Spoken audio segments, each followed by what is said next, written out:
बिस्मिल्लाहिर्रहमानिर्रहीम। अस्सलाम वालेकुम स्टूडेंट्स। क्लास 10 फेडरल बोर्ड जो इंग्लिश के स्टूडेंट हैं जिनका 15 अप्रैल को इंग्लिश का पेपर होने जा रहे हैं, उस हवाले से मैं वीडियो रिकॉर्ड कर रहा हूँ कि ग्रामर की इंपॉर्टेंस और मार्क डिवीजन किस तरह है। यानी ग्रामर के कितने मार्क्स आते हैं, जिसमें या तो ठीक होगा आपका या गलत होगा, और टोटल मार्क्स कितने हैं। यानी अब चलें स्टार्ट करते हैं ग्रामर पोर्शन एंड सिलेबस। यानी ग्रामर पोर्शन के टोटल 33-35 मार्क इस तरह के हैं, या वो ठीक होंगे या गलत। यानी वो ऐसा ऑप्शन जैसे MCQs होते हैं आपके, डू एज डायरेक्टेड हैं। आप ठीक करें तो ठीक होगा, नहीं करेंगे तो वो गलत हो जाएगा। ऐसा नहीं होगा जैसे आपका ऐसे होता है या कंप्रीहेंशन होते हैं कि हाफ मार्क्स मिल गए, जैसे लेटर होता है कुछ मार्क्स मिल जाएंगे कुछ कट देंगे। ये ऐसे टॉपिक हैं जिसमें से आपके मार्क्स या आप ठीक करेंगे तो ठीक होगा या गलत करेंगे तो गलत होगा। तो पहले ग्रामर के आपके टॉपिक कौन कौन से हैं, यानी MCQs वगैरह जो आते हैं आपके। अब सबसे पहले आपका जो ऑब्जेक्टिव वगैरह आता है उसमें टेंसेज हैं, पार्ट ऑफ स्पीच हैं, टाइप्स एंड सब टाइप्स होती हैं उसकी पार्ट ऑफ स्पीच में। यानी एडजेक्टिव की कई ऐसे आ जाते हैं, कंजंक्शन की टाइप भी होती है उसके अंदर, टाइप्स के अंदर भी सब टाइप्स होती है कईयों की। फिर tenses rule and where are use, यानी फंक्शनल सेंटेंसेज कौन से होते हैं, डिस्क्रिप्टिव सेंटेंसेज कौन से होते हैं। ठीक है, फंक्शनल सेंटेंसेज के अंदर डिस्क्रिप्टिव सेंटेंसेज या आपके एक्लेमेटरी सेंटेंसेज, असर्टिव सेंटेंसेज। फिर ट्रांजिशनल डिवाइसेस, ये ऑब्जेक्टिव में लिटरेरी डिवाइसेस, सब्जेक्टिव में भी आपकी ट्रांजिशनल डिवाइसेस हैं। लिटरेरी डिवाइसेस हैं, ये literary techniques, figure of speech, poetic devices, ये एक ही बात है, ये लिटरेरी डिवाइसेस का हिस्सा है। फिर टाइप्स ऑफ सेंटेंसेज, इसमें फंक्शनल सेंटेंसेज जिसमें असर्टिव, इम्पेरेटिव, एक्सक्लेमेटरी, जैसे मैंने ऊपर आपको बताया। अब टेंसेज का इधर ये टेंसेज कहाँ यूज़ होते हैं, यानी प्रेजेंट इंडेफिनिट टेंस जैसे हैबिट्स होती हैं। ठीक है, ये मैंने टेंसेज के ऊपर बता दिया थोड़ा सा कि इस फंक्शनल बता दिया। टेंसेस का रूल कैसे हैं, वेयर यूज, टेंसेस कहाँ कहाँ यूज़ होते हैं, यानी कि किस कब। एक तो उसके रूल होते हैं, फर्स्ट फॉर्म सेकंड फॉर्म कहाँ लगती है, थर्ड फॉर्म कहाँ लगती है, हेल्पिंग वर्ब कहाँ लगता है। ये तो स्ट्रक्चर होते हैं साथ। फिर फंक्शन भी होते हैं टेंसेस के, वेयर यूज इसकी फंक्शन होते हैं, यानी हैबिट होती हैं, प्रेजेंट इंडेफिनिट टेंस रूटीन के लिए यूज़ किया जाता है, हैबिट के लिए यूज़ किया जाता है, ट्रुथ के लिए यूज़ किया जाता है। फिर फंक्शनल सेंटेंसेस जैसे असर्टिव है, डिक्लेरेटिव है, इंपेरेटिव है, इंटरोगेटिव है। फिर इनकी सब टाइप्स, यानी असर्टिव के अंदर ऑप्टेटिव होते हैं जैसे दवाइयाँ फिक्रे होते हैं, डिस्क्रिप्टिव है, नेगेटिव है। फिर structural sentences simple, compound, complex, complex compound, ये वगैरह आपके आते हैं। फिर उसके बाद conditional sentence, zero conditional, first sentence conditional. फिर आपके MCQs के अंदर कुछ इस तरह से ना करेक्शन वर्ड आ जाते हैं। ठीक है, ये आपका जो ऑब्जेक्टिव का सिलेबस है। फिर अब ग्रामर पार्ट्स और डिवीजन MCQs, ये जो ऑल अबव टॉपिक जो मैंने अभी बताए हैं, ये 15 मार्क्स के होते हैं। फिर सेक्शन बी, अब ये तो 9 क्लास का। ठीक है, ये आपकी क्वेश्चन बी के 2 पार्ट्स में 2 मार्क्स मिलते हैं। ठीक है, 9 क्लास में ये लिटरेरी डिवाइसेज या लिटरेरी टेक्निक्स जो होती थी वो 4 नंबर की आती है। ये पोएम में 2 ऑप्शन होते हैं। ठीक है, आपके लेकिन 2 नंबर होते हैं। आपके 2 ऑप्शन होते हैं। एक क्वेश्चन ऐसा होता है जिसमें आपको इम्प्लाइड मैसेज वगैरह देना होता है, और दूसरा क्वेश्चन होता है, एक में ऐसा होता है आपको कभी एक पोर्ट्रेट डिवाइसेज इमेजरी आ जाएगी, कभी सिंबलिज्म आ जाएगा, कभी मेटाफर आ जाएगी। इस तरह का एक क्वेश्चन आ जाता है आपका। जिन 2 ऑप्शन होते हैं वो मर्जी होती है, आप दोनों में से कोई भी अटैम्प्ट करोगे तो आपको पोर्ट्रेट डिवाइसेज आती हैं तो आप वो अटैम्प्ट करें, नहीं आती तो दूसरा अटैम्प्ट करें। ये 2 नंबर होते हैं।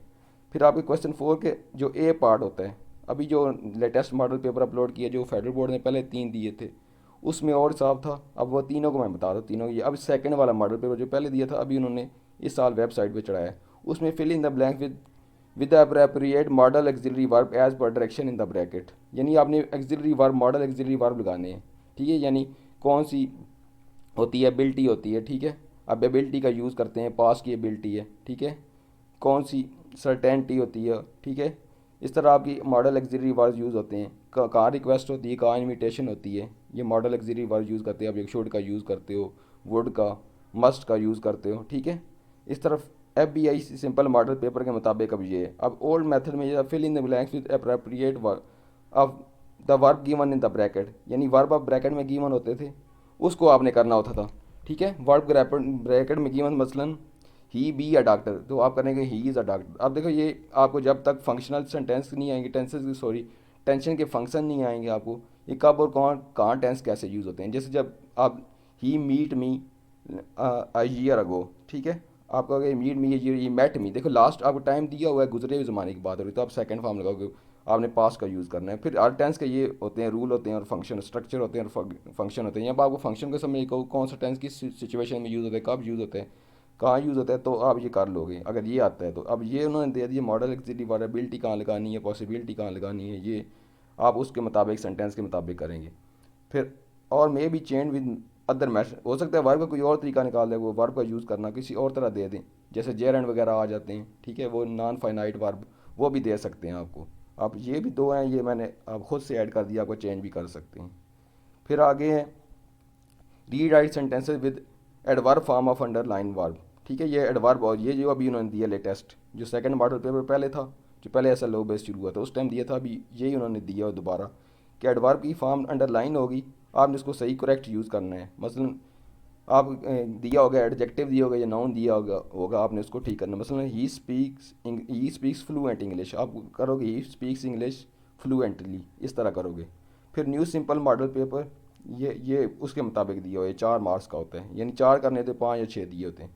फिर ये हो सकता है चेंज हो जाए, ये 4 बोल्ड सेंटेंसेज जो बोल्ड हुए होते हैं 4, वो इनटू इनडायरेक्ट स्पीच या नरेशन जो आप यूज़ करना है, वो 4 सेंटेंसेज भी हो सकते हैं, या फिर ये राइट और may be change with the method of use of adjective, इससे भी चेंज हो सकता है, या इनडायरेक्ट स्पीच भी आ सकती है आपकी। ठीक है, इनडायरेक्ट स्पीच का पैसेज पैराग्राफ भी आ सकता है, और चेंज द पैराग्राफ इनटू, कोई पैराग्राफ दिया होगा डायरेक्ट में आपने इनडायरेक्ट में चेंज करना है। इस तरह किसी तरह भी बन कर सकता है, एडजेक्टिव ऐड कर दें, एडवर्ब और एडजेक्टिव नई नई मेथड से ऐड कर दें, जैसे मैंने वर्ब का बताया था। ठीक है, आपको एडवर्ब ऑफ मैनर दे दें, एडवर्ब ऑफ टाइम दे दें, इस तरह दे दें, एडजेक्टिव का यूज़ बता दें कि इसमें कौन सा एडजेक्टिव, किसी तरह भी बना, ये दोनों चेंज हो सकते हैं। फिर आपके डू एडजेक्टिव मोस्टली चांस यही हैं 4 नंबर के। फिर आपका यूज़ या appropriate transition devices of the list given below, यानी आपके ब्रैकेट में 8 ट्रांजिशन डिवाइसेस दी होती है 6 मार्क्स की, आपने 6 लगानी होती हैं। ठीक है, 6 सही लगानी होती हैं, यानी 8 दी होती हैं, 8 वर्ड दिए होते हैं, 6 की जगह होती है या 8 की जगह होती है, लेकिन 6 सही लगाओगे तो आपको 6 मार्क्स मिलेंगे। अच्छा, फिर write paragraph about transition device of routine addition sequence, यानी किसी भी ट्रांजिशन डिवाइस की 10-11 उस पर आपने एक पैसेज लिख देना है। ठीक है, एडिशन का भी हो सकता है, सीक्वेंस का भी हो सकता है, एग्जाम्पल का भी हो सकता है, किसी का भी आ सकता है। रूटीन एडिशन और सीक्वेंस का ये इम्पोर्ट ज़्यादा अहम होते हैं, इस तरह आ सकते हैं। टाइम का भी आ सकता है, ट्रांसलेंट डिवाइसेस का, जो अगर आपको अच्छी आती हैं तो आप उस तरह का। अब फिर देखें ये सारे मार्क्स वो हैं जो मैं कह रहा था, या ठीक होंगे या गलत। ये कितने मार्क्स बनते हैं, 15 के MCQs के बन के, फिर 4 क्वेश्चन 4 के एडवर्ब वगैरह के, वर्ब के, एडजेक्टिव जो भी पैराग्राफ डायरेक्ट इनडायरेक्ट जिस तरह भी है, फिर 6 ट्रांसलेंट डिवाइसेस के आपके ये 33 मार्क्स बनते हैं, और 2 ऑप्शनल वो जो पोएम का क्वेश्चन है जिसमें पोएटिक डिवाइसेस आती हैं या लिटरेरी डिवाइसेस, ये 33 या 35 मार्क है, यानी ये आपके या ठीक होंगे या गलत होंगे। फिर आपका सब्जेक्टिव पार्ट है कंप्रीहेंशन, 18 मार्क की आती है, उसकी समरी और सूटेबल टाइटल। अब देखो समरी आपने हमेशा अपने वर्ड में लिखनी होती है, समरी आप चेंज नहीं कर सकते, री राइट नहीं, बीच में से ढूंढ के नहीं लिख सकते, और बीच में से क्वेश्चन आंसर कैसे लिखते हैं ये फिर नेक्स्ट हम बात करेंगे। अच्छा, फिर बुक लेसन अनसीन पैसेज, आपकी जो कंप्रीहेंशन आती है वो बुक लेसन में से भी आ सकती है, अनसीन पैसेज में से भी आ सकती है, किसी तरह भी आ सकती है, लेकिन याद रखना समरी और सूटेबल टाइटल आपने खुद से लिखना होता है। सूटेबल टाइटल हो सकता है आपका बुक में से बुक वाला चल जाए, लेकिन समरी आपने अपनी वर्डिंग में करनी होती है। अब री राइट बीच में से वर्ड एक दो उठा सकते हो, लेकिन आप री राइट छापा नहीं मार सकते कि पूरे अब सीधे सीधे उठाओगे देखने वाले को पता चल जाएगा इसमें। अगर आपने करनी भी है तो इस तरह क्वेश्चन आंसर को मिला के लिख दो, इस तरह आपके लिए बेहतर रहेगा, ताकि ये सीधा सीधा नहीं उठाना, जैसे बच्चे करते हैं होएवर से सेंटेंस शुरू हो गया डायरेक्ट होएवर कर देते हैं, या एंड से शुरू हो गया डायरेक्ट एंड कर लेते हैं। फिर पोएम पैराग्राफ कंसेप्चुअल क्वेश्चन, ये जो मैंने आप बताया कि 6 नंबर के आते हैं, दो दो की पोएम की पैराफ्रेजिंग होती है, 4 के क्वेश्चन होते हैं, इसमें एक पोएटिक डिवाइसेस वाले ऑप्शन भी आ जाते हैं, एक दूसरा भी आ जाता है। और फिर सेक्शन सी लेटर एप्लीकेशन आपका जो आता है, आपका सेक्शन ये क्वेश्चन लैदा बनाता है सेक्शन सी में, सेक्शन सी नहीं शायद आपका सेक्शन बी में ही आता है, ये कोई और क्वेश्चन लेटर 8 नंबर की लेटर या एप्लीकेशन लिखनी है आपने। उसका आप ये नहीं कहना कि पैटर्न लिख के खाली छोड़ दें, ऐसे मार्क्स नहीं मिलते जब तक आप पूरा अटैम्प्ट नहीं करेंगे। पूरा अटैम्प्ट करेंगे फिर इससे 10 मार्क, 4 to 5 पैराग्राफ में आपने लिखना है, 4 to 5 paragraph, sorry 4 to 5 paragraph 10 marks के। फिर टोटल डिवीजन सब्जेक्टिव की 18 की आपकी कंप्रीहेंशन होगी, 4 या 6 की ये पोएम हो गया। अगर पोएटिक डिवाइस वाला अटैम्प्ट करें तो फिर ये 6 मार्क्स होते हैं, यानी पोएटिक डिवाइस वाला वो फिर सब्जेक्टिव में शामिल होगा, अगर पोएटिक डिवाइस वाला नहीं करते तो। फिर 8 के आपके ये बन गए लेटर एप्लीकेशन, 10 कैसे, यानी 40 to 42 मार्क ये आपके बनते हैं, जिसमें से आप पूरा अटैम्प्ट करें तो जो अलाइक बच्चे हैं अच्छे नंबर लेके, जो थोड़े नॉर्मल बच्चे हैं जिनको थोड़ी ग्रामर वीक है, तो इसमें से ऐसा होता है कि आप पूरा लिख दें, हो सकता है हाफ मार्क आपको मिल जाएँ। तो उम्मीद करता हूँ आपको ये वीडियो पसंद आई होगी। मेरी वीडियो पसंद आए इसको लाइक करें और चैनल को सब्सक्राइब करें और इस वीडियो को शेयर करें। तो फिर हम नेक्स्ट किसी वीडियो के साथ हाज़िर होते हैं, तब तक मुझे इजाज़त दें, अल्लाह हाफ़िज़।